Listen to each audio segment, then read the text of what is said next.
తిరుమల లడ్డు కల్తీ వ్యవహారంపై స్వతంత్ర బృందంతో విచారణ జరిపించడం మంచిదని సుప్రీంకోర్టు అభిప్రాయపడింది. 5 సభ్యులతో దర్యాప్తు బృందం ఏర్పాటు చేయాలని జస్టిస్ బిఆర్ గవాయి తెలిపారు.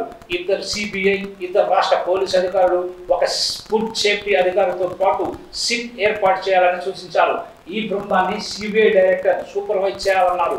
తిరుమల లడ్డు వ్యవహారం కోట్లాది భక్తులకు సంబంధించిన అంశమని, ఇందులో రాజకీయ డ్రామా వద్దని సుప్రీంకోర్టు కోరింది.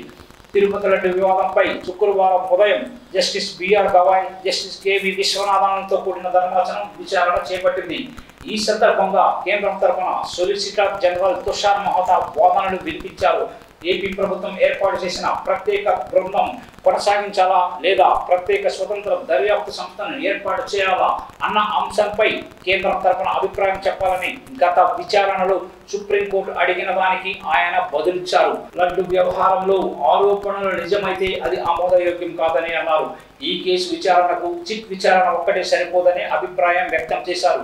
కేంద్రం నుంచి పర్యవేక్షణ ఉండడం మంచిదని తెలిపారు. ఇక వైవి సుబ్బారెడ్డి తరఫున కపిల్ సిబల్ వాదనలు వినిపించారు.